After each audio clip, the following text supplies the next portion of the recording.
Bienvenue sur ma chaîne, la pédagogie financière avec Émilie. Aujourd'hui, nous allons parler des solutions immobilières qui sont mises en place en France afin de permettre aux contribuables français qui paient trop d'impôts de défiscaliser. Jingle!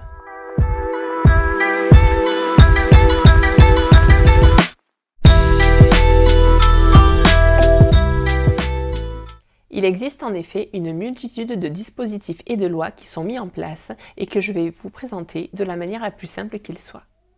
L'objectif de l'État est d'inciter les contribuables français qui paient de l'impôt à investir dans la construction de logements neufs et dans la réhabilitation de logements anciens en France, en métropole et en Outre-mer.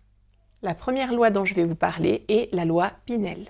Avec cette loi, si un contribuable français veut investir en France dans un logement neuf, il bénéficiera d'une réduction d'impôt. Le bien immobilier doit être la résidence principale du locataire qui est soumis à un plafonnement de ressources et dont le loyer est plafonné également. La réduction d'impôt sera égale à 10,5% si le propriétaire loue le bien pendant 6 ans.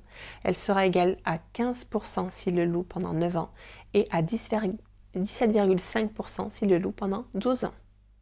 Il existe également un volet outre-mer à cette loi Pinel avec des réductions d'impôts qui sont majorées. En deuxième lieu, nous avons la loi Pinel+. Cette loi a les mêmes conditions que la loi Pinel, mais elle a des normes énergétiques et des normes de confort supplémentaires. L'économie d'impôt est cependant supérieure à celle de la loi Pinel.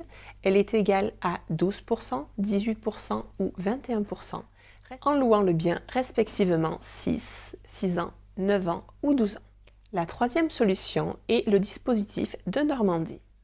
Pour ce dispositif, l'investisseur doit respecter un certain nombre de conditions, telles que le plafonnement des loyers et le plafonnement des ressources. Il s'agit de l'acquisition d'un bien ancien avec travaux, dont les travaux doivent avoir un montant minimum de 25% du prix total du bien. Quant à la réduction d'impôt, elle est égale à celle du Pinel+. Il existe également la loi Censi-Bouvard.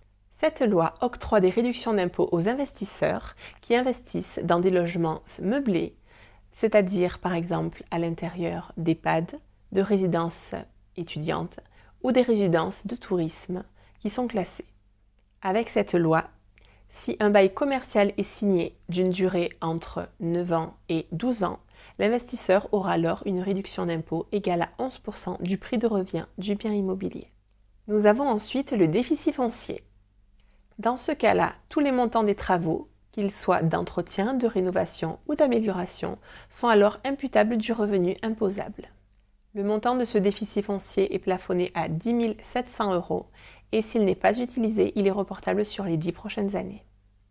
Nous avons aussi la loi Malraux. Elle permet aux investisseurs d'investir dans les cœurs historiques des villes. Cette loi permet aux contribuables de réduire son imposition à hauteur de 30% ou 22% du montant des travaux nécessaires à la réparation du bien. Il y a également la loi Monuments historiques. Avec la loi Malraux, elle concerne surtout les plus gros contribuables, ceux qui ont des tranches marginales d'imposition supérieures à 40%. Les charges de restauration et d'entretien du monument historique, ainsi que les intérêts d'emprunt, sont déductibles à 100% des revenus fonciers.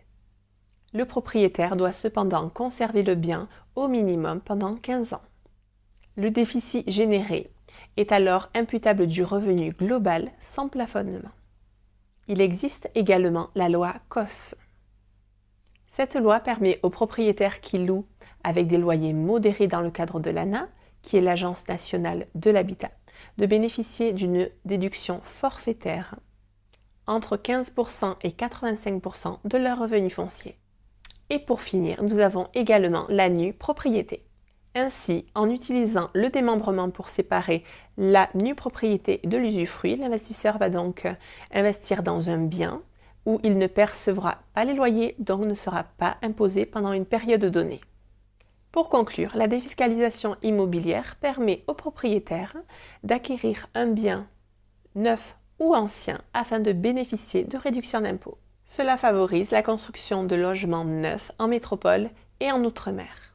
À présent, si vous voulez qu'on en parle, n'hésitez pas à me contacter en me laissant un commentaire ou par mail ou par le biais des réseaux sociaux. Pensez surtout à vous abonner, à mettre un pouce et surtout n'oubliez pas que dans l'investissement, le meilleur moment, c'est toujours maintenant. À bientôt, bye bye!